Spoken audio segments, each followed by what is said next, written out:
Hi everyone. मैं सबसे पहले आप सभी को वेलकम करना चाहूँगा डैज़लिंग करियर प्लेटफॉर्म पे।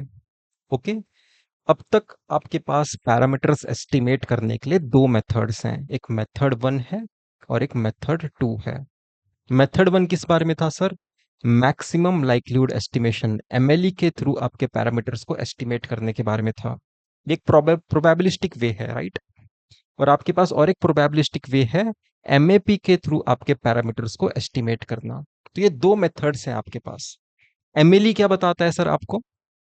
मैक्सिमम लाइक्लीहुड एस्टिमेशन आपको क्या बताता है कि आपको आपके सम ऑफ स्क्वायर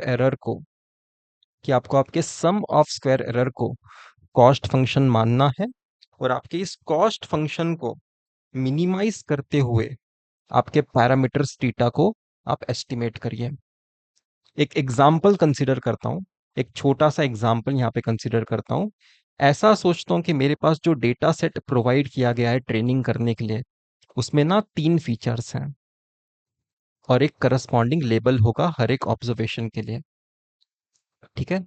और यहाँ पे मैं इंटरसेप्ट नहीं कंसिडर करने वाला हूँ, क्योंकि अब तक मैंने जो भी आपको मैप एस्टिमेशन का कहानी बताया, वहां पे मैंने इंटरसेप्ट नहीं कंसिडर किया था। तो इंटरसेप्ट का आप कैसे टेक केयर कर सकते हो मैं बाद में बताऊंगा, पर अभी आपके मॉडल में इंटरसेप्ट नहीं है सोचते हैं। No intercept model. इस स्पेसिफिक एजम्पशन के साथ मैं आपको ये दोनों मेथड्स बताने वाला हूँ, ये दोनों मेथड्स। ओके, वैसे इस मेथड में तो इंटरसेप्ट को कैसे डील करना है आपको पहले से ही आता है। बस इस मेथड को आपने नो इंटरसेप्ट के साथ सीखा है। ठीक है। तो अभी के लिए इस मेथड में भी नो इंटरसेप्ट समझते हैं। इस मेथड में तो नो इंटरसेप्ट ही अभी तक आपने सीखा है। तो अगर आपके पास 3 फीचर्स हैं तो आपके पास कितने पैरामीटर्स हो गए सर? थीटा 1 एक पैरामीटर होगा, थीटा 2 एक पैरामीटर होगा, थीटा 3 एक पैरामीटर होगा, राइट?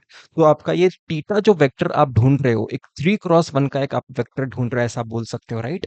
आपने क्या बात किया सर मैक्सिमम लाइक्लीहुड एस्टिमेशन में कि मैं सम ऑफ स्क्वायर एरर को मिनिमाइज करते हो अपने पैरामीटर वेक्टर को ढूंढूंगा। ठीक है। मैप एस्टिमेशन में आप क्या कहानी बताते हो सर? याद करिए, आपके पास कॉस्ट फंक्शन में सम ऑफ स्क्वायर एरर तो होता है सर। ठीक है, सम ऑफ स्क्वायर एरर तो होता है, ये पार्ट तो आपके पास है, प्लस साथ ही साथ ये वाला पार्ट भी आपके पास होता है, theta 1 square plus theta 2 square plus theta 3 square, right?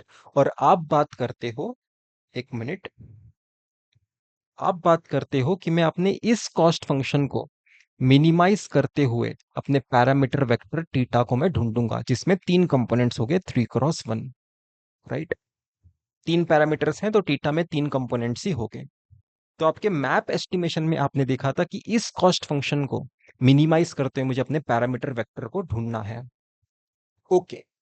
पर मैं यहाँ पे आपको एक डायरेक्ट फॉर्मूला भी तो बताया था। वो डायरेक्ट फॉर्मूला क्या था?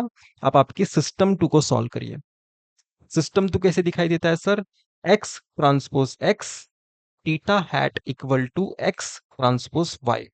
ये सिस्टम सॉल्व करिए, आपको आपका पैरामीटर वेक्टर थीटा हैट मिल जाएगा जिससे आप एस्टिमेट कर रहे थे, राइट? ये हमने देखा है। ये सेम काम आप ये करने से कर सकते हो, ये मैंने आपको बताया है, चाहे इंटरसेप्ट हो या फिर ना हो। जैसे हमारे केस में यहाँ पे इंटरसेप्ट नहीं है, तो बस एक्स मैट्रिक्स को बनाने का तरीका चेंज हो गया है। एक्स मैट्रिक्स में मैं क्या रखूंगा सर? x1 फीचर रखूंगा, x2 फीचर रखूंगा, x3 फीचर रखूंगा। इंटरसेप्ट के लिए वो 1 वाला कॉलम नहीं रखूंगा, बस इतना सही चेंजेस है। अगर इंटरसेप्ट कंसिडर करना होता तो यहाँ पे 1 वाला कॉलम भी आता और यहाँ पे थीटा नॉट पैरामीटर भी आता, पर अभी के लिए हम कंसिडर नहीं कर रहे हैं, राइट? क्योंकि इसके लिए ये जरूरत होता है। ठीक है, मतलब काम आसान हो जाता है इसके लिए। तो इंटरसेप्ट नहीं कंसिडर कर रहे हैं ऐसा सोचिए, तो आपके पास हर एक फीचर के लिए एक पैरामीटर है। ठीक है, तो एक्स मैट्रिक्स में यहाँ पे 1 वाला कॉलम ऐड करने की जरूरत नहीं है। ठीक है, तो मैक्सिमम लाइक्लीहुड एस्टिमेशन आप में आप क्या करोगे? इस एक्स मैट्रिक्स को यहाँ पे यूज करोगे, एक्स ट्रांसपोज एक्स बना लोगे, एक्स ट्रांसपोज वाई बना लोगे, इस लीनियर सिस्टम को सॉल्व करोगे, आपका पैरामीटर आपको मिल जाएगा, पैरामीटर वेक्टर। ओके। पर हमने क्या देखा था सर? हमने देखा था कभी कभी क्या होता है कि इस मैट्रिक्स में ना सारे कॉलम्स लीनियरली इंडिपेंडेंट नहीं होते हैं। जैसे कि जब आपके एक्स मैट्रिक्स में सारे कॉलम्स लीनियरली इंडिपेंडेंट नहीं होंगे, तो इस मैट्रिक्स में कैसे होंगे? तो होगा क्या कि ये मैट्रिक्स इन्वर्टिबल नहीं होगा। होगा क्या, इस मैट्रिक्स का डिटर्मिनेंट जीरो नहीं होगा, ऐसा आप बोल सकते हो। या फिर आप ऐसे बोल सकते हो कि इस पर्टिकुलर मैट्रिक्स का जो आइगेन वैल्यू है, एटलीस्ट एक आइगेन वैल्यू तो जीरो है, एटलीस्ट एक। ठीक है, यहां पे मैं लिख लेता हूं, एटलीस्ट वन आइगेन वैल्यू तो जीरो है, तभी तो इस पर्टिकुलर मैट्रिक्स का डिटर्मिनेंट जीरो हुआ होगा।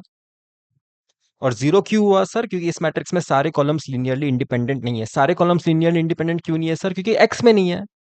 तो मैं ऐसा बोल सकता हूं कि एक्स में जब सारे कॉलम्स लीनियरली इंडिपेंडेंट नहीं होंगे, मेरे को एटलीस्ट एक आइगेन वैल्यू जीरो मिलेगा ही इस मैट्रिक्स में।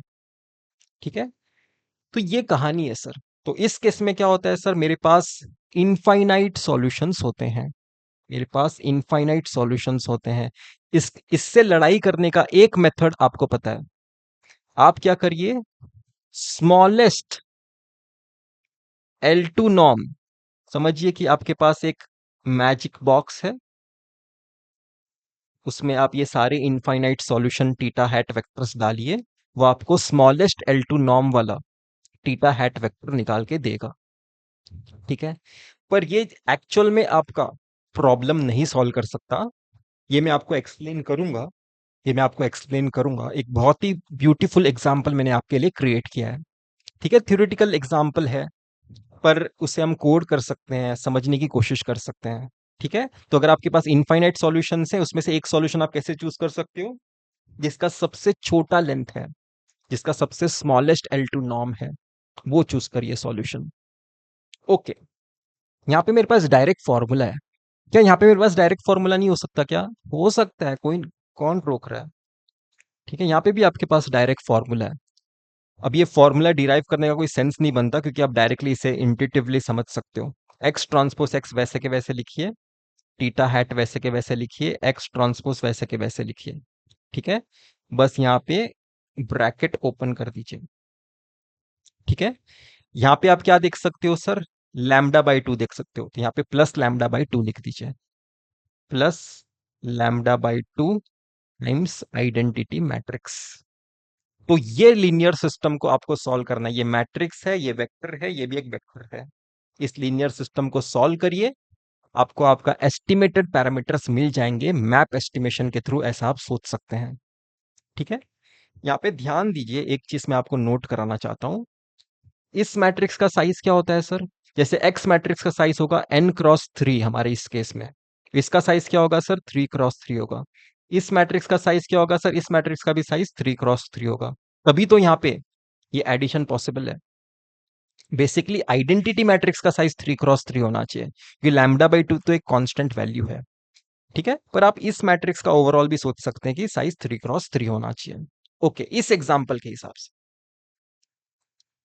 ओके, मेरे हिसाब से इतनी चीजें आपको समझ में आई है।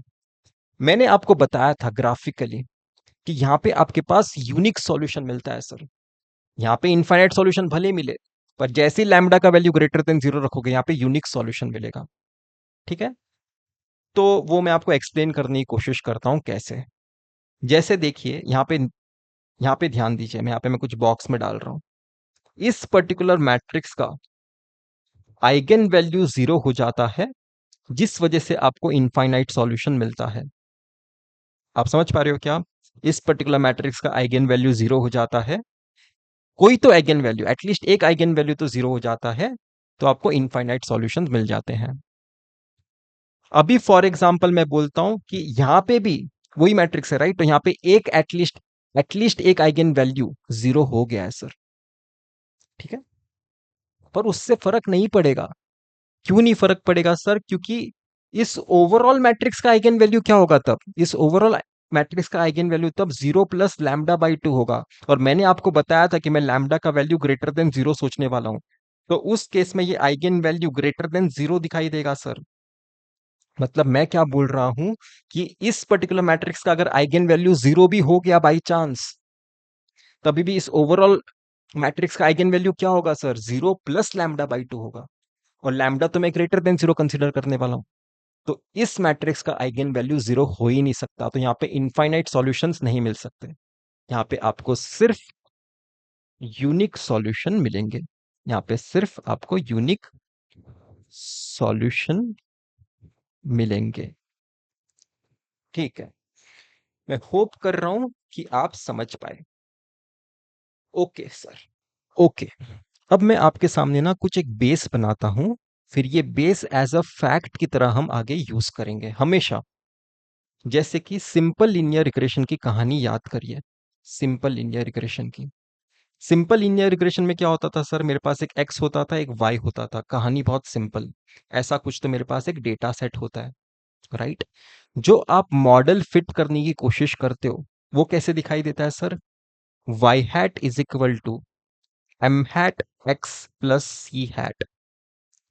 पर अगर मुझे इसे प्लॉट करना होगा एक्स और वाई के रेस्पेक्ट में, तब आप क्या करते हो सर, यहाँ पे वाई वाई हैट की जगह सिंपली वाई यूज करते हो, और आप इन m hat and c hat के वैल्यूज जो आपने कैलकुलेट किए हैं, एस्टिमेटेड वैल्यूज जो आपने कैलकुलेट किए हैं, उसके हिसाब से यहाँ पे आप एक लाइन प्लॉट कर सकते हो, आपका मॉडल फिट कर सकते हो।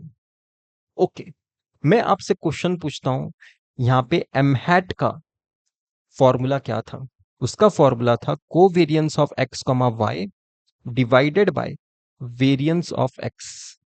सी हैट का फॉर्मूला क्या था सर, सी हैट का वाई हैट, मतलब sorry Y bar minus M hat minus X bar, minus X bar, right.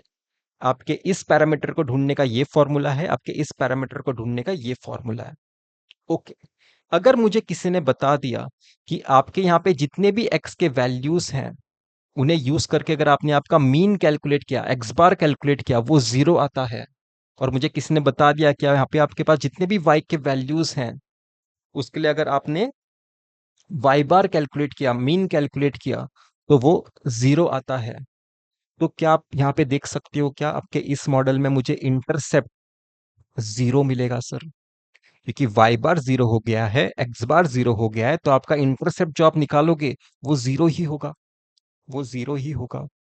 तो कहने का मतलब क्या है, ये सेम कहानी सर मल्टीपल लीनियर रिग्रेशन में भी लागू है सर।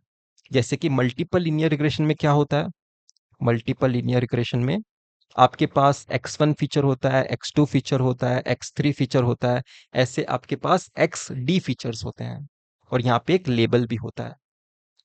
अगर मुझे किसी ने बता दिया, अगर मुझे किसी ने बता दिया, ठीक है, जैसे यहाँ पे सबसे पहले कॉलम्स क्रिएट करता हूँ, ऐसा आपका डेटा सेट आपको प्रोवाइड किया जाता है मल्टीपल लीनियर रिग्रेशन में। ओके, यहाँ पे भी जो आपका इंटरसेप्ट का जो फॉर्मूला होगा, फॉर एग्जाम्पल इंटरसेप्ट है बी नॉट, ठीक है, फॉर एग्जाम्पल इंटरसेप्ट को मैं बी नॉट नाम से बुला रहा हूँ, जो आप एस्टिमेटेड ढूंढ रहे हो, उसका फॉर्मूला क्या होगा सर, सेम ही होगा, Y bar minus B one hat X one bar minus B two hat X two bar, ऐसे आप सोचते जा सकते हैं अप टू लास्ट पैरामीटर, जो डी पैरामीटर है जो आपने एस्टिमेटेड किया, into x T bar.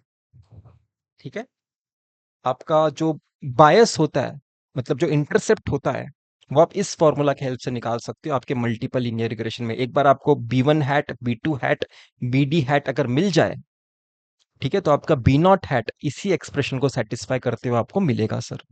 Okay, तो यहाँ पे मैं क्या बोल रहा हूँ, अगर मुझे यहाँ पे भी किसी ने बता दिया कि इस फीचर्स के जब आप मीन कैलकुलेट करोगे वो 0 आता है, आपके इन वैल्यूज के लिए जब आप आपका मीन कैलकुलेट करोगे वो 0 आता है, आपके इन वैल्यूज के लिए जब आपका मीन कैलकुलेट करोगे 0 आता है, वैसे आपके सारे यहाँ पे फीचर्स के लिए जब आपका मीन कैलकुलेट कर रहे हो इंक्लूडिंग वाई, ये 0 आता है, तो ये भी 0 हो जाएगा, ये भी 0 हो जाएगा, ये भी 0 हो जाएगा, इनफैक्ट ये सारे टर्म्स 0 हो जाएंगे। तो उस केस में मेरा एस्टिमेटेड इंटरसेप्ट 0 होगा, राइट। उस केस में मेरा एस्टिमेटेड इंटरसेप्ट 0 होगा। तो एक्चुअल में मैं आपके साथ ये बैकग्राउंड क्रिएट कर रहा हूं, अगर मैं किसी तरह से अपने डेटा को, अगर मैंने किसी तरह से अपने डेटा सेट में मीन जीरो कर दिया सर, मीन जीरो कर दिया। आपके इस फीचर का भी, इस फीचर का भी, इस कॉलम का भी, इस कॉलम का भी, इस कॉलम का भी, सारे कॉलम्स का अगर मैंने मीन जीरो कर दिया तो मुझे इंटरसेप्ट ढूंढने की जरूरत नहीं है। ये मैं बोलना चाहता हूं। ओके। अब इस चीज को एज अ फैक्ट की तरह हम आगे यूज करने वाले हैं एक प्लेस पे। ठीक है। पर अभी उसके लिए वरी नहीं करते हैं, बस इतना समझिए कि अगर मेरे पास इस पर्टिकुलर ऐसा कोई एक कहानी दिखाई दे जहां पे सारे कॉलम्स का मीन जीरो है, तो मुझे इंटरसेप्ट के लिए वरी करने की जरूरत नहीं है, क्योंकि इंटरसेप्ट उस केस में लीनियर रिग्रेशन के हिसाब से जीरो आता है। ओके। चलिए शुरू करते हैं हमारा एग्जाम्पल जो मैं आपके सामने अभी पिच करना चाहता हूं। ठीक है। एक डेटा सेट मैं आपके सामने लेके आया हूं, इसे मैंने प्लॉट भी किया है। अगर इसे आप समझना चाहते हैं तो ये है वो सिनारियो जिसके लिए वो डेटा सेट बना है। ये है वो सिनारियो। ये सीन को समझने की कोशिश करिए। इस सीन को समझने की कोशिश करिए। ये आपका कोई तो एक दोस्त है, वो किसी तो सेक्टर में काम करता है, एजुकेशनल सेक्टर में काम करता होगा या फिर किसी दूसरे सेक्टर में काम करता होगा, मुझे नहीं पता। पर समझिए किसी तो सेक्टर में काम करता है और अभी ना ये एक XYZ कंपनी में अप्लाई करने की कोशिश कर रहे हैं, मतलब करना चाहते हैं और ये करेंगे भी, XYZ कंपनी में अप्लाई करेंगे। अब तक इन्होंने इंटरव्यू दिया नहीं है, बस इनके मन में एक सवाल है। मेरा इस सेक्टर में 6 साल का एक्सपीरियंस है, मैं सेम सेक्टर में इस कंपनी में अप्लाई कर रहा हूं। ठीक है। मेरा 6 साल का एक्सपीरियंस है और ये एक मशीन लर्निंग इंजीनियर को पूछ रहा है कि अगर मेरा 6 साल का एक्सपीरियंस है, मैं कितना सैलरी एक्सपेक्ट कर सकता हूं। इतना सिंपल सा प्रॉब्लम हम नहीं सॉल्व करते हैं मशीन लर्निंग की दुनिया में आज के टाइम पे। बस जस्ट आपको एक फील आएगा। ठीक है। जो आज हम सीखना चाहते हैं उसके लिए। तो मैंने क्या बताया, ये कैसा सिनारियो है सर। एक दोस्त है आपका, एक इंसान है आपके सामने जो किसी तो सेक्टर में काम करता है, फाइनेंस में या फिर कंसल्टेशन में या फिर एजुकेशनल सेक्टर में, किसी तो सेक्टर में। और ये एक कंपनी में अप्लाई कर रहा है और इसका 6 साल का एक्सपीरियंस है इस सेक्टर में। और ये सिर्फ एक्सपीरियंस बता के पूछ रहा है इस मशीन लर्निंग इंजीनियर को, क्या सैलरी एक्सपेक्ट कर सकता हूं सर मैं। क्या आप मेरी सैलरी प्रेडिक्ट कर सकते हो कि मुझे कितना सैलरी ये कंपनी देगा। तो मशीन लर्निंग इंजीनियर अभी ये टास्क करने वाला है। तो वो उस इंसान से डेटा डिमांड करता है, मुझे डेटा चाहिए, मैं डेटा के साथ काम करता हूं।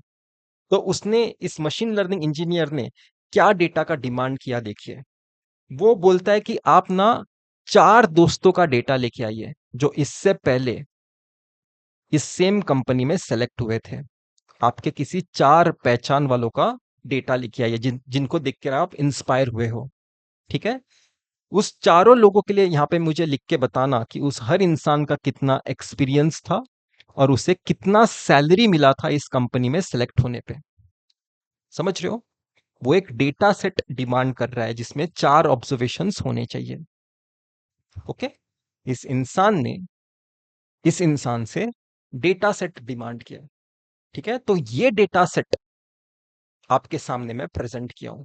तो आपके पास एक डेटा सेट है अभी। ठीक है। जिसमें एक कॉलम एक्सपीरियंस का है, एक कॉलम सैलरी का है। ध्यान से देखिए, आपने सैलरी को ही वाई चूज किया है। उसका बेसिक सा रीजन है, आप क्या प्रेडिक्शन लेना चाहते थे सर, सैलरी को प्रेडिक्ट करना चाहते थे, राइट। तो उससे ही वाई समझना सेंस बनाता है और आपके एक्सपीरियंस को आपने एक्स समझा है। तो आपको क्या करना है सर, आपके डेटा सेट के हिसाब से यहाँ पे एक फंक्शन फिट करना है।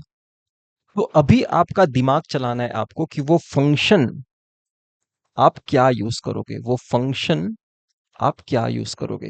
क्योंकि जो फंक्शन आप डिसाइड करोगे उसके हिसाब से आपको पैरामीटर्स एस्टिमेट करने पड़ेंगे उतने। ठीक है।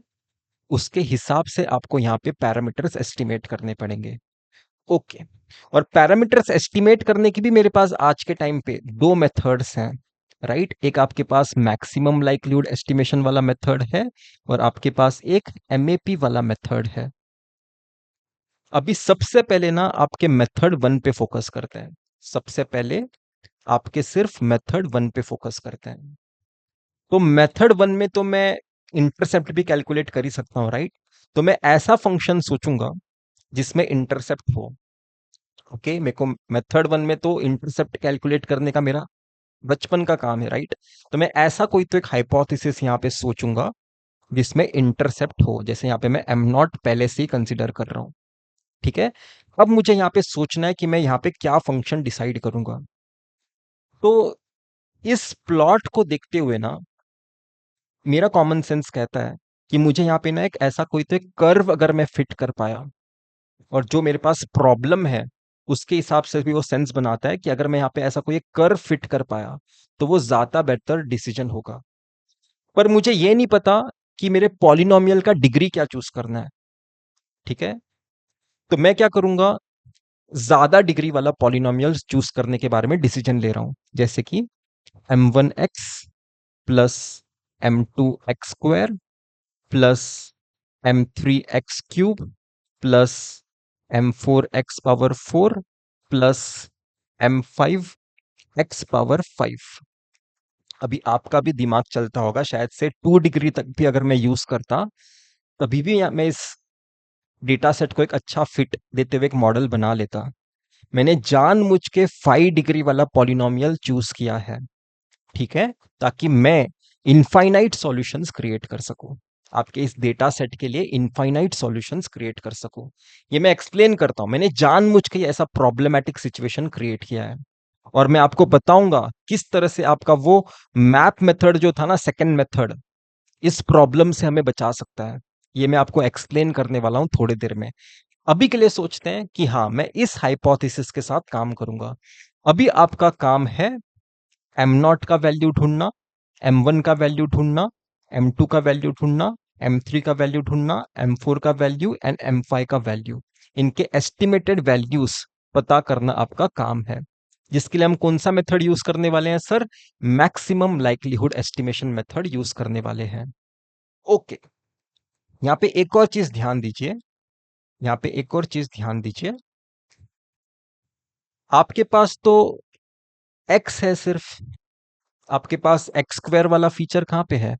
x³ वाला फीचर कहाँ पे है? x⁴ वाला फीचर कहाँ पे है? x⁴ वाला फीचर कहाँ पे है? मेरे पास तो सिर्फ x वाला फीचर है। पर अगर x वाला फीचर है तो x² का आप बना सकते हो, राइट? जैसे अगर आपके पास, जैसे मैं यहाँ पे लिख के बताता हूं, अगर आपके पास x वाले यहाँ पे वैल्यूज है 1 3 7 15, x² वाला कॉलम बनाना आपके लिए डिफिकल्ट है क्या? 1² करिए, 3² करिए, 7² करिए, 15² करिए। x³ वाला कॉलम बनाना डिफिकल्ट है क्या? x⁴ वाला कॉलम बनाना डिफिकल्ट है क्या? x⁵ वाला कॉलम बनाना डिफिकल्ट है क्या? डिफिकल्ट नहीं है।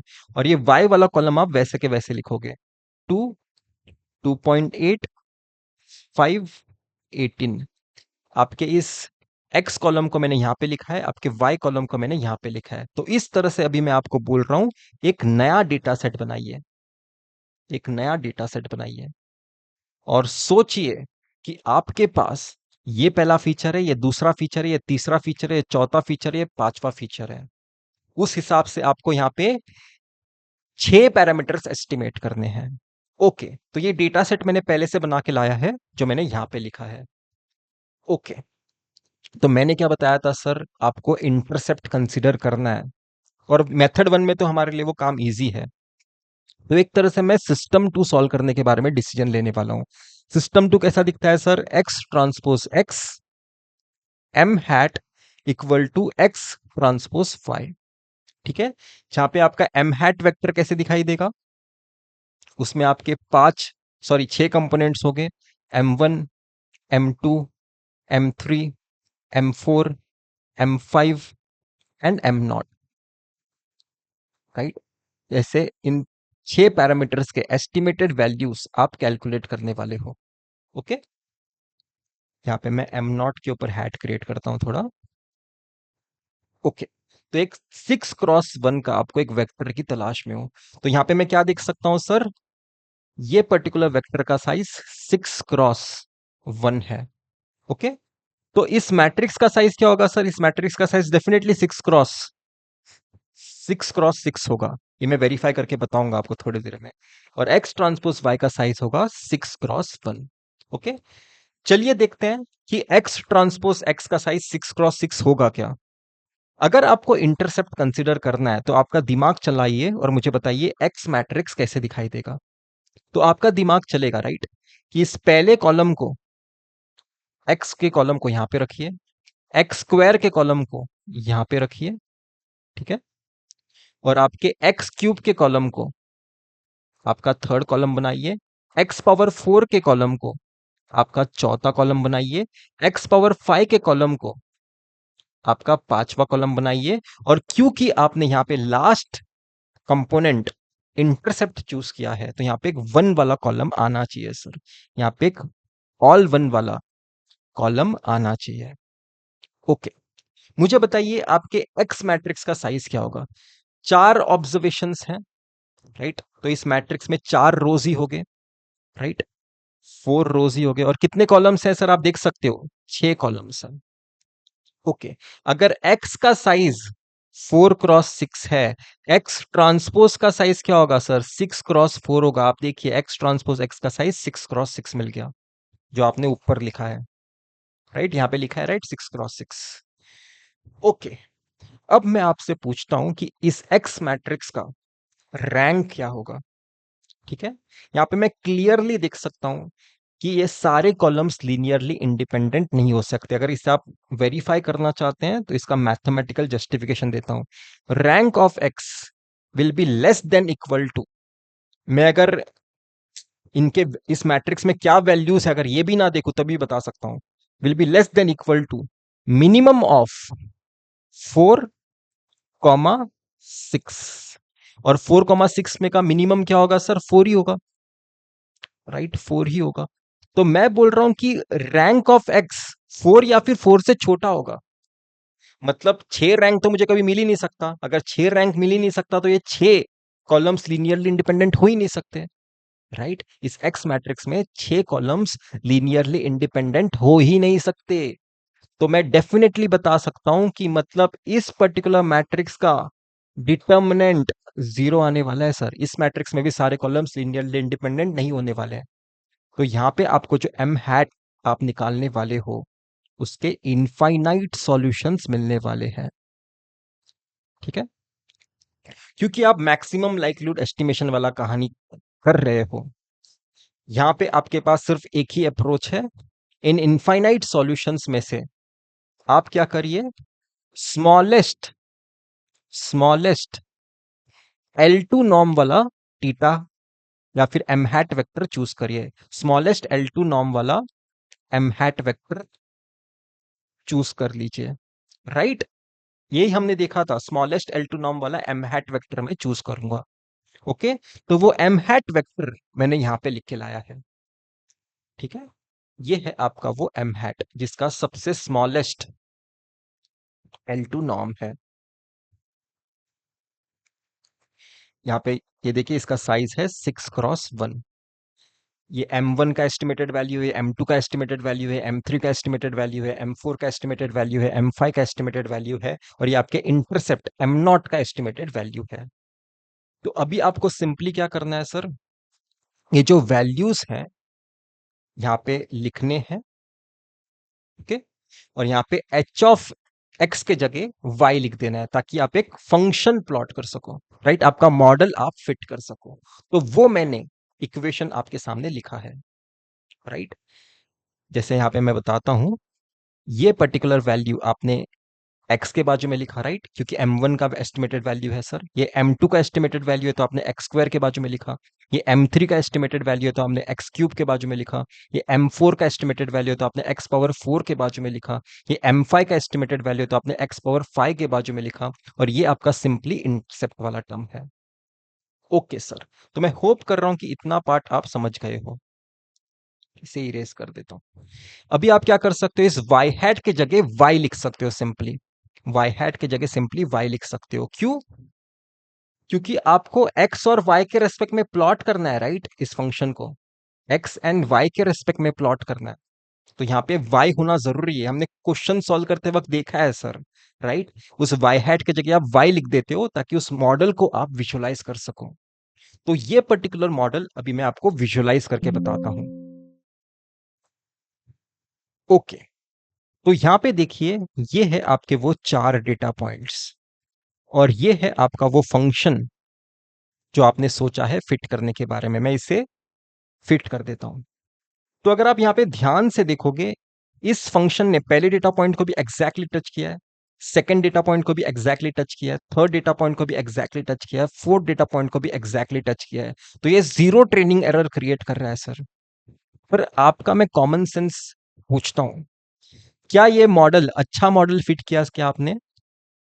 तो आपका कॉमन सेंस भी बताएगा सर, अगर ऐसा कोई एक कर्व फिट करते तो वो ज्यादा बेहतर होता, राइट? ऐसा कोई एक कर्व फिट करते तो ये क्या आपने फिट कर दिया? तो आप ट्रेनिंग डेटा पॉइंट्स पे तो सारे पॉइंट्स को टच कर पा रहे हो सर, पर टेस्टिंग के टाइम आप बहुत ही बुरी तरह से फेल होने वाले हो। समझ रहे हो क्या? तो ये एक अच्छा फिट नहीं है सर। मतलब जनरलाइजेशन नहीं है, आपके डेटा के पॉइंट्स का आप पैटर्न नहीं कैप्चर कर पाए, ऐसा मैं बोल सकता हूं। आपने सिंपली याद कर लिया जैसा हो गया है। आपने सिर्फ सारे पॉइंट्स को टच करने के बारे में डिसीजन ले लिया। आपके डेटा में पैटर्न क्या है वो समझने की कोशिश नहीं की, राइट? तो ये एक प्रॉब्लम है जो आपके मैक्सिमम लाइक्लीहुड एस्टिमेशन में होता है। यहां पे मैं लिख देता हूं, आपने क्या प्रॉब्लम देखा। आपने देखा कि आपके ट्रेनिंग डेटा सेट पे अगर आप सम ऑफ स्क्वायर एरर की वैल्यू कैलकुलेट करोगे तो वो जीरो दिखाई देगी सर। पर बहुत ही पुअर जनरलाइजेशन हुआ है सर, बहुत ही पुअर जनरलाइजेशन हुआ है, ठीक है?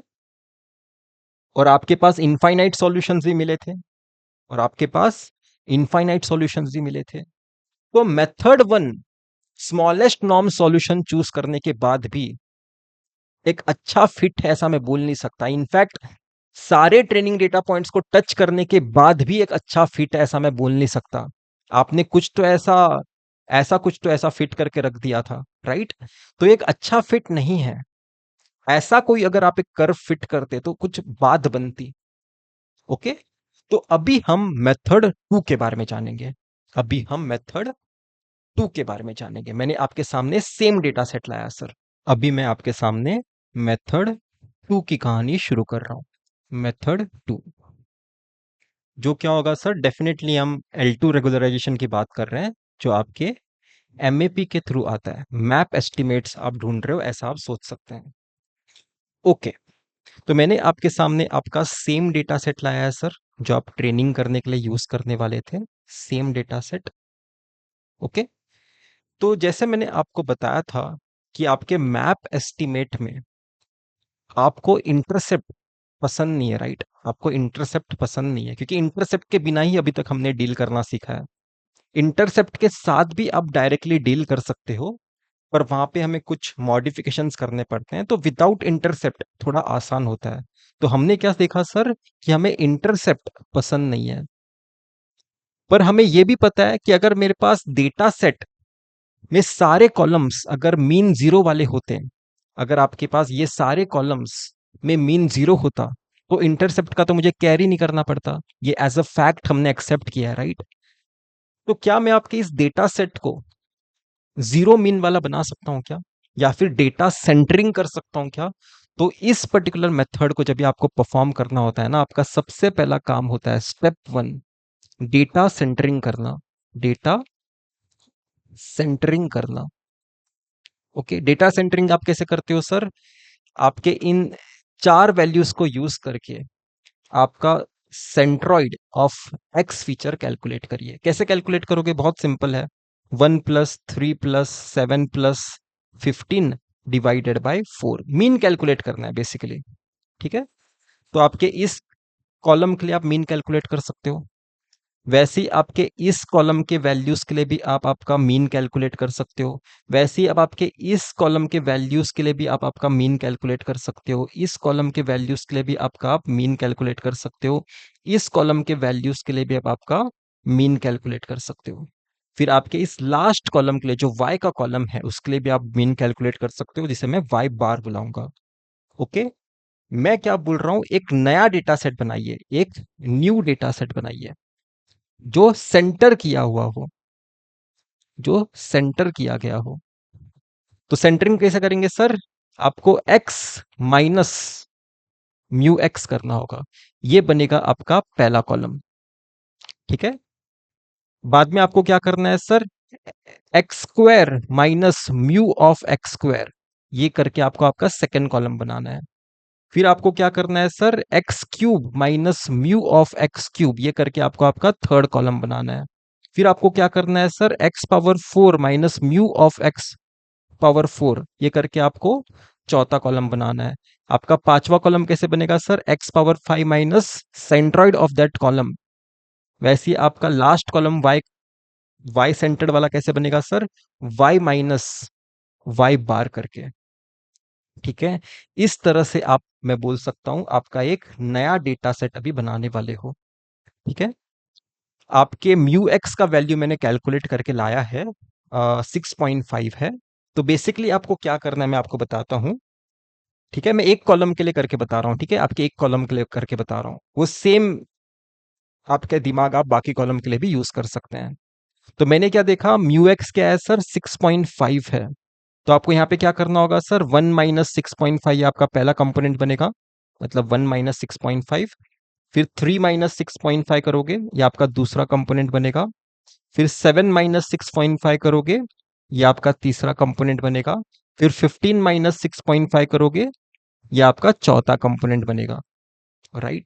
तो ऐसे ही आपके बाकी के कॉलम्स के भी चार चार कंपोनेंट्स आप कैलकुलेट कर सकते हैं। तो वो करने के बाद जो आपको आपका डेटा सेट मिलेगा, वो डेटा सेट मैंने यहाँ पे आपके सामने लिख दिया है। ओके। ओके। तो जब भी आप आपके y minus mu of y या फिर y माइनस वाई बार देखोगे, इसे बेसिकली आप आपका ऐसा y से बुला सकते हो कि सेंटर्ड किया गया है। मैंने सेंटर करके रख दिया है, मेरे y के कॉलम को सेंटर करके रख दिया है। अभी अगर आप इन चार वैल्यूज के लिए मीन कैलकुलेट करोगे, जीरो आंसर आएगा। इन चार वैल्यूज के लिए मीन कैलकुलेट करोगे, जीरो आंसर आएगा।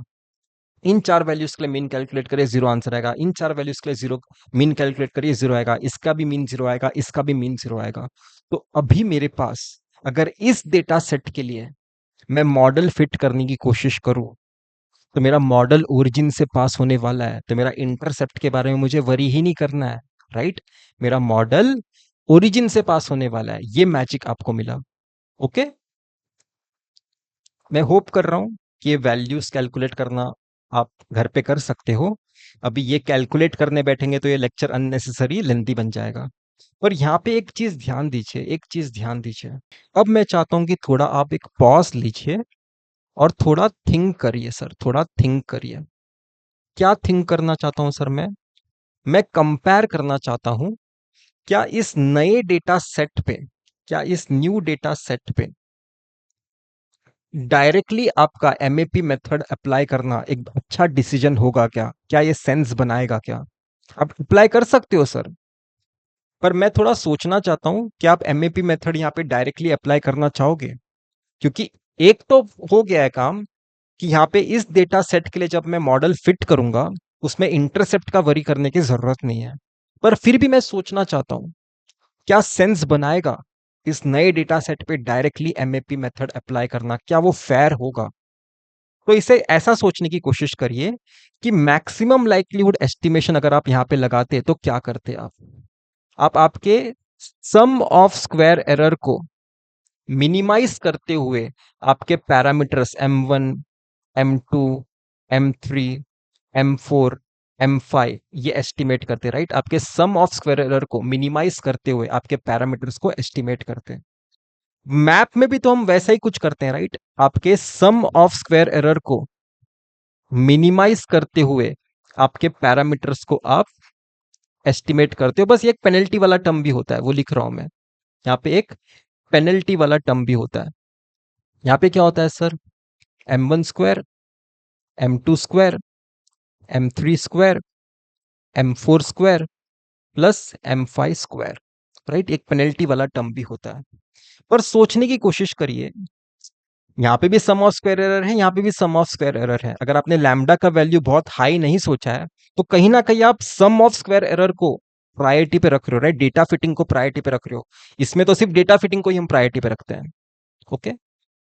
तो ऐसे डेटा सेट पे जब आप डेटा फिटिंग को प्रायोरिटी पे रखोगे ना, तो होगा क्या, मैं बता रहा हूं। फ्यू पैरामीटर्स फ्यू पैरामीटर्स का हाई वैल्यू आएगा एस्टिमेटेड, और फ्यू पैरामीटर्स मतलब अदर पैरामीटर्स का लो वैल्यू एस्टिमेट होके निकलेगा। ठीक है, इस मेथड में वो सिमिलर सा ही मेथड है ये। तो यहां पे आप इनडायरेक्टली क्या करने वाले हो सर, जो हाई पैरामीटर के वैल्यूज है उसे आप यहां पे श्रिंक करने की कोशिश करोगे, उसे आप यहां पे श्रिंक करने की कोशिश करोगे लैम्डा का वैल्यू इंक्रीज करने पे। तो आप सोचिए कि आपके पैरामीटर के वैल्यूज यहाँ पे हाई और लो इस वजह से आ रहे हैं क्योंकि आपके डेटा सेट में स्केलिंग अच्छे से नहीं है। यहाँ पे वैल्यूज बहुत छोटे छोटे दिखाई दे रहे हैं, यहाँ पे वैल्यूज बहुत बड़े बड़े दिखाई दे रहे हैं। इस वजह से कुछ पैरामीटर्स हाई आए हैं, कुछ पैरामीटर्स लो आए हैं। तो डेटा के स्केलिंग के हिसाब से अगर ये हुआ है तो ये अच्छा डिसीजन नहीं होगा, राइट? कि मैं हाई पैरामीटर के वैल्यूज को यहाँ पे मैं मिनिमाइज करने की कोशिश करता हूँ, राइट? तो ये एक अच्छा डिसीजन नहीं होगा। इसलिए अगर आप फेयर मिनिमाइजेशन करना चाहते हो, अगर आप आपके सेकंड मेथड में, आपके एमएपी मेथड में थोड़ा फेयर मिनिमाइजेशन करना चाहते हो, फेयर यूज करना चाहते हो इसका, तो आपको बताया जाता है कि आपके यहाँ पे सारे ये जो फीचर्स है ना, उन्हें सेम स्केल पे लेके आइए। डेटा सेंटरिंग तो हो गया चलो, पर सेम स्केल पे भी लेके आइए। वाई को वाई को कुछ नहीं करना है, वाई पैरामीटर के रिलेटेड नहीं है। ओके, तो सेम स्केल पे कैसे लेके आते हैं सर?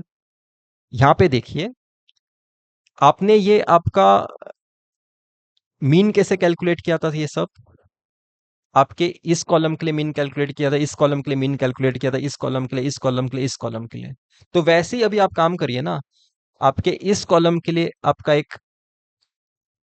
स्टैंडर्ड डिविएशन कैलकुलेट करिए, इस कॉलम के लिए आपका दूसरा स्टैंडर्ड डिविएशन कैलकुलेट करिए, इस कॉलम के लिए आपका तीसरा स्टैंडर्ड डिविएशन कैलकुलेट करिए, इस कॉलम के लिए आपका चौथा स्टैंडर्ड डिविएशन कैलकुलेट करिए, इस कॉलम के लिए आपका पांचवा स्टैंडर्ड डिविएशन कैलकुलेट करिए। चार चार वैल्यूज हैं, राइट? यहाँ पे चार वैल्यू से स्टैंडर्ड डिविएशन कैलकुलेट कर सकते हो, यहाँ पे भी चार वैल्यू से स्टैंडर्ड डिविएशन कैलकुलेट कर सकते हो। वैसे हर स्टैंडर्ड डिविएशन को आप कैलकुलेट कर सकते हो। आपको बेसिकली अभी क्या करना पड़ेगा बताया, ये जो डेटा सेंटर किया हुआ डेटा सेट है ना आपके पास, उससे हमें और एक नया डेटा सेट बनाना है, उससे आपको और एक नया डेटा सेट बनाना है। तो ये हम क्या कर रहे हैं सर, मैप का फेयर यूज होने के लिए कर रहे हैं। तो ये आपका स्टेप 2 है, ये आपका स्टेप 2 है। स्टेप 1 क्या था? डेटा को सेंटरिंग करना, डेटा को सेंटरिंग करना। स्टेप 2 क्या है सर? फीचर स्केलिंग करना। ठीक है, फीचर स्केलिंग करना। ओके, कैसे करोगे सर? यहां पे दिखा देता हूं मैं आपको। एक्स माइनस म्यू एक्स जो आपने लिखा है, बस यहाँ पे आप स्टैंडर्ड डेविएशन 1 से डिवाइड करिए और आपका पहला कॉलम बनाइए। यहाँ पे जो आपने आपका सेकेंड कॉलम लिखा है x square minus mu x square, उसे बस स्टैंडर्ड डेविएशन 2 से हर वैल्यू को डिवाइड करिए यहाँ पे। ठीक है, मतलब इसी वैल्यू को डिवाइड करना है स्टैंडर्ड डेविएशन 2 से, जो आपने यहाँ पे कैलकुलेट किया था। फिर आपको क्या करना है सर, इस कॉलम में के हर एक वैल्यू को क्या करना होगा, स्टैंडर्ड डेविएशन 3 से डिवाइड करना होगा। वैसे आप क्या करोगे, आपके चौथे कॉलम के लिए भी करोगे, यहाँ पे स्टैंडर्ड डेविएशन 4 से डिवाइड करोगे, राइट? यहाँ पे के हर एक वैल्यू को स्टैंडर्ड डेविएशन 4 से डिवाइड करोगे, यहाँ पे हर एक वैल्यू को स्टैंडर्ड डेविएशन 5 से डिवाइड करोगे। मुझे स्टैंडर्ड डेविएशन 5 से डिवाइड करना है। बाकी आपका सेंटर किया हुआ पॉइंट्स एज इट इज यहाँ पे लिखिए, मतलब ये वाले data points as it is यहाँ पे लिख दीजिए। 4.95, उसमें नहीं कुछ छेड़खानी करना है। 4.15 माइनस 1.95, 11.05। ठीक है, तो ये जो आपका नया डेटा सेट है ना, ये जो आपका नया डेटा सेट है वो मैंने पहले से ही बना के लेके आया हूं, वो मैंने यहाँ पे लिखा हूं। ये आपने क्या किया सर, स्टैंडर्डाइजेशन किया, इसलिए जेड लिखा हूं। जिन्होंने भी प्रोबेबिलिटी किया है वो समझ सकते हैं। ओके, तो अभी आपको इस डेटा सेट के साथ काम करना है। इस डेटा सेट में भी वही कहानी है सर, फीचर स्केलिंग हुआ है, पर यहाँ पे सेंटरिंग आपने पहले किया था, राइट? तो यहाँ पे भी अगर आप मीन कैलकुलेट करोगे, हर एक कॉलम का आपको मीन जीरो ही दिखाई देगा। हर एक कॉलम का मीन जीरो ही दिखाई देगा। तो यहाँ पे आपको इंटरसेप्ट का वरी करने की जरूरत नहीं है। तो अभी मैं यहाँ पे क्या करूंगा सर? सिंपली अपना सिस्टम टू सॉल्व करूंगा, सिंपली अपना सिस्टम टू सॉल्व करूंगा, क्योंकि यहाँ पे मुझे इंटरसेप्ट की वरी करने की जरूरत नहीं है। No intercept. तो यहाँ पे मैं क्या लिख सकता हूं? मुझे एक ऐसा Z ट्रांसपोज Z, ठीक है, एम हैट, एक मिनट रुकिए, Z transpose Z m hat equal to Z transpose YC, ऐसा कोई तो एक एक्सप्रेशन सॉल्व करना है।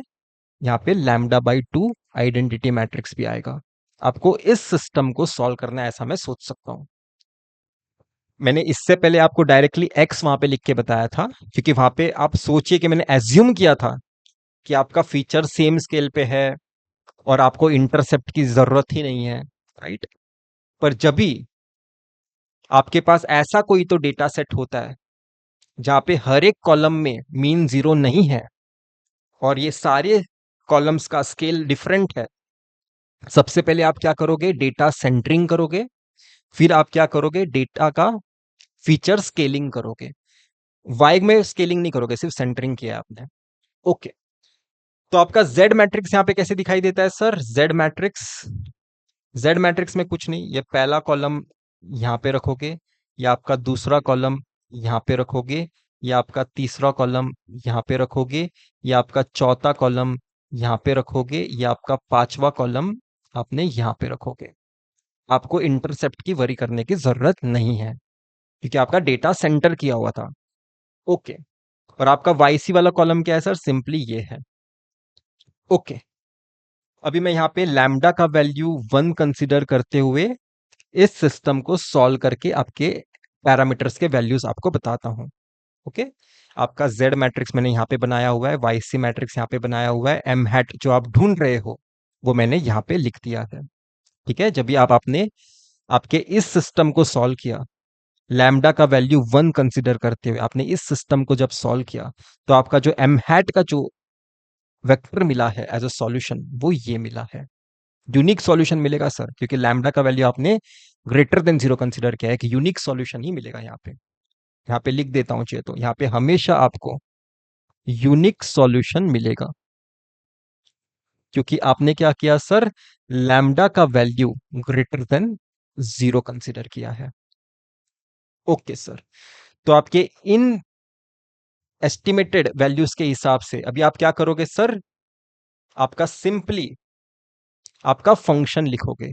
पर यहां पे ध्यान दीजिए, ये जो एस्टिमेटेड पैरामीटर्स ढूंढे हैं, Z1, Z2, Z3, Z4, Z5 को फीचर कंसिडर करते हुए ढूंढे हैं, YC को आपका आउटपुट लेवल कंसिडर करते हुए ढूंढे हैं, इसलिए जो आपका एक्सप्रेशन बनेगा उसके रेस्पेक्ट में बनेगा, राइट? यहाँ पे आप देखिए, यहाँ पे मैंने Y नहीं लिखा है सर, YC लिखा है।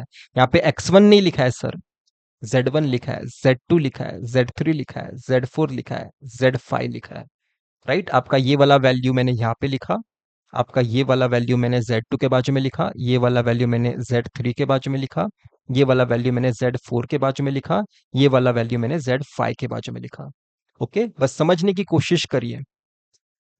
आपने ये जो एस्टिमेटेड वेक्टर निकाला, उससे जो फंक्शन बनाया, Z1, Z2, Z3, Z4, Z5 और YC के टर्म में बनाया, ठीक है, उसके टर्म्स में बनाया। अब यहां से आपको आपके ओरिजिनल एक्स में कन्वर्ट करना है। ओके, बहुत आसान है वैसे करना। मुझे बताइए YC क्या था सर? Y माइनस वाई बार था, राइट?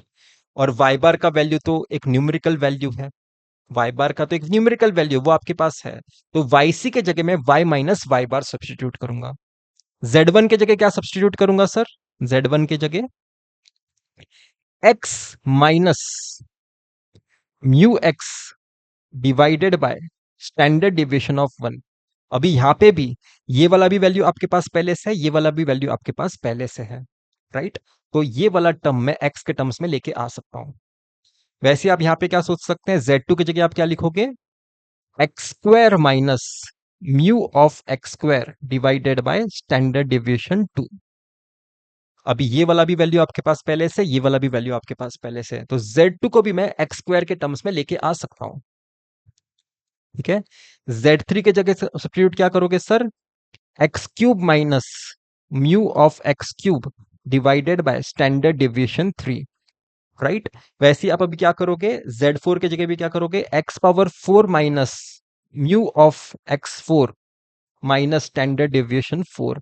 Z5 की जगह क्या करोगे, x power 5 minus mu of x power 5 divided by standard deviation 5। तो यहाँ पे नोट करिए मैं क्या बोल रहा हूँ, ये एक न्यूमेरिकल वैल्यू है, ये सारे न्यूमेरिकल वैल्यूज हैं जो आपको पहले से पता है, ये सारे वैल्यूज हैं जो पहले से आपके पास अभी पता है।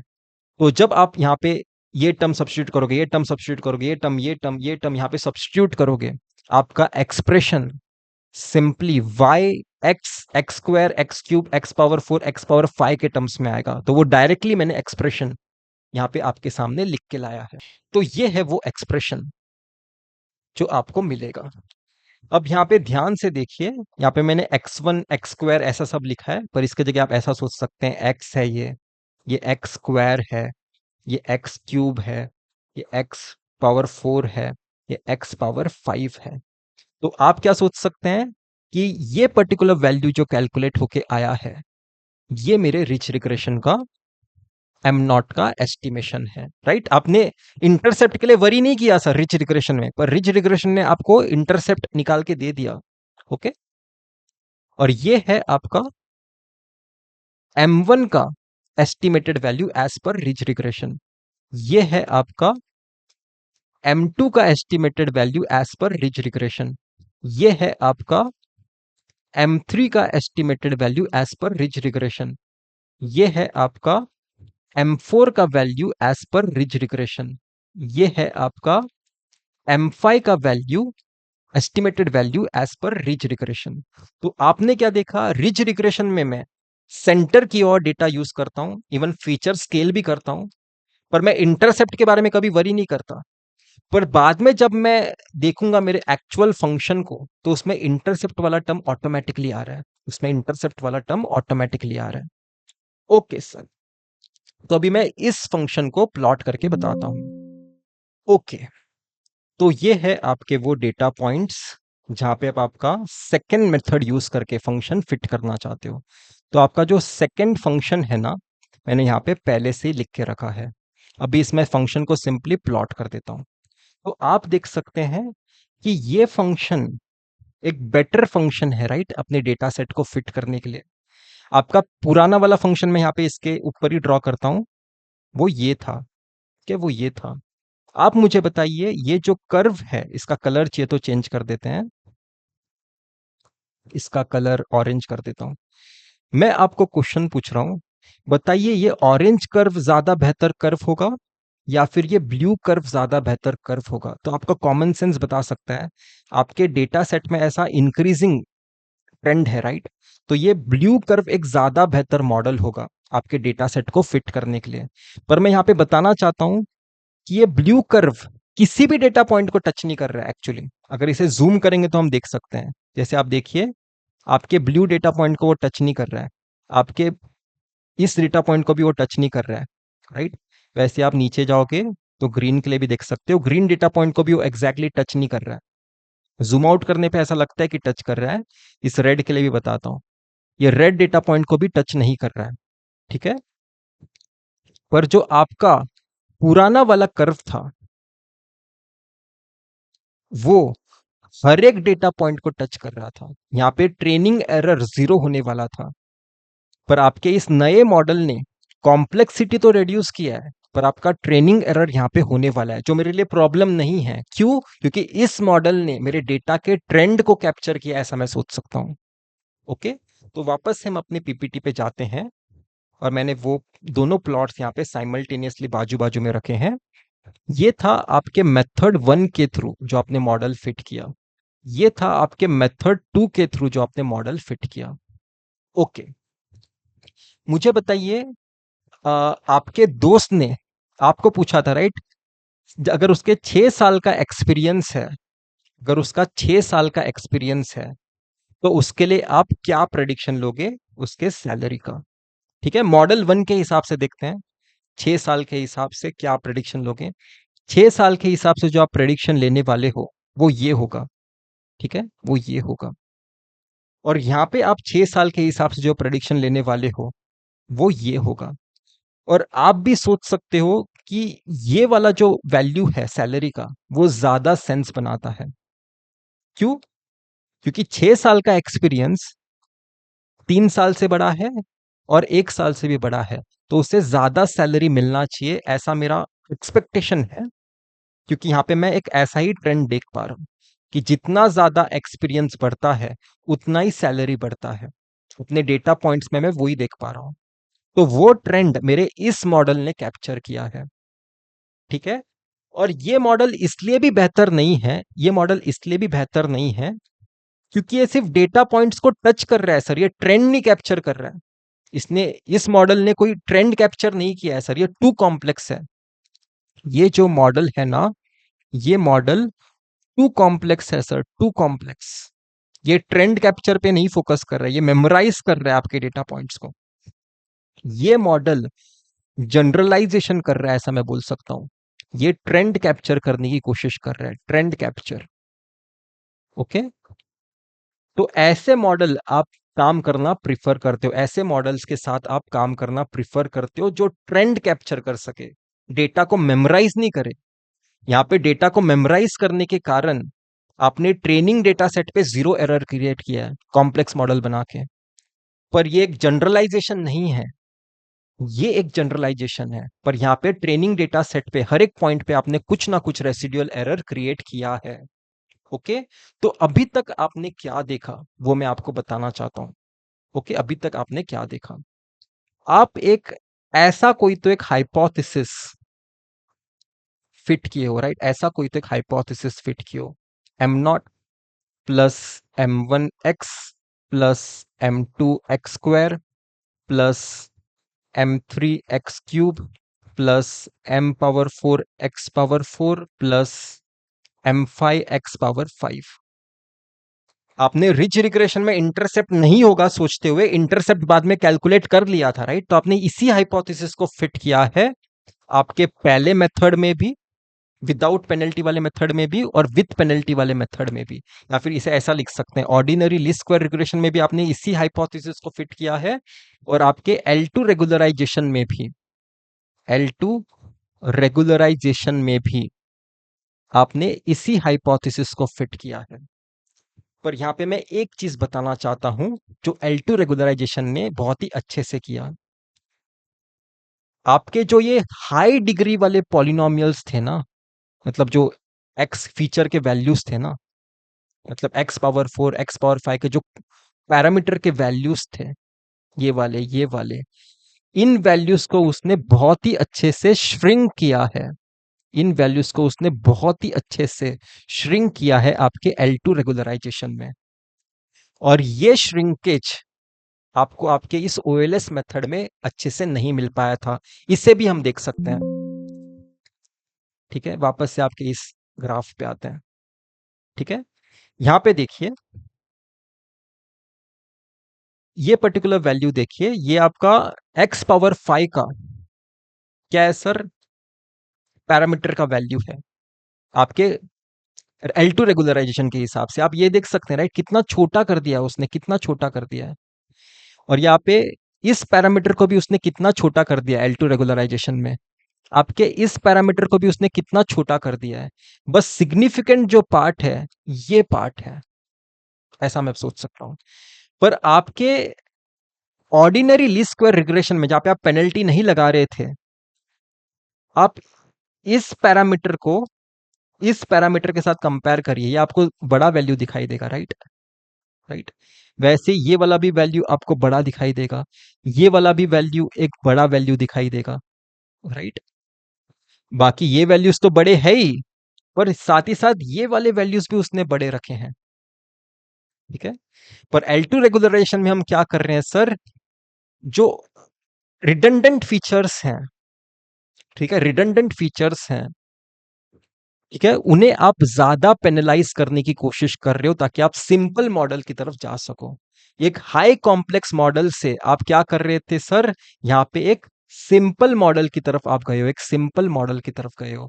आपने क्या किया सर, इन पैरामीटर्स को ज्यादा श्रिंक करके। ओके, तो इस चीज को आपको बैक ऑफ द माइंड रखना है कि L2 रेगुलराइजेशन क्या करता है। ओके, मैं यहाँ पे वापस से बता देना चाहता हूं, आपके L2 रेगुलराइजेशन को सिर्फ ऐसा मत सोचना कि आपके ना इनफाइनाइट सॉल्यूशन होता है, आपके इनफाइनाइट सॉल्यूशन होता है ओएलएस में। एक्चुअली ओएलएस में इनफाइनाइट सॉल्यूशन होता है आपका ना, ओएलएस में ना इनफाइनाइट सॉल्यूशन होता है, उससे यूनिक सॉल्यूशन मिलने के लिए आप L2 रेगुलराइजेशन यूज कर रहे हो। सिर्फ ये एक रीजन नहीं है सर, ये वन ऑफ द रीजन है, ये वन ऑफ द रीजन है। इसका सबसे इंपॉर्टेंट जो रीजन है, मैंने क्या देखा, वो पैरामीटर्स को श्रिंक करके क्या कर पाता है सर, मॉडल कॉम्प्लेक्सिटी रिड्यूस कर पाता है, मॉडल कॉम्प्लेक्सिटी रिड्यूस कर पाता है, मॉडल कॉम्प्लेक्सिटी रिड्यूस कर पाता है, डिक्रीज कर पाता है। ठीक है, तो आप L2 रेगुलराइजेशन क्यों यूज कर रहे हो, इनफाइनाइट सॉल्यूशन से सिर्फ यूनिक सॉल्यूशन जाने के लिए नहीं, मॉडल की कॉम्प्लेक्सिटी रिड्यूस करने के लिए भी। ओके, ये बहुत ही इंपॉर्टेंट चीज है जो आपके दिमाग में आपको फिट करनी है। ओके, अभी हम नेक्स्ट लेक्चर पे इस पे और डिस्कशन करते हैं और इसे वाइंड अप करते हैं इस टॉपिक को। Okay sir, thank you.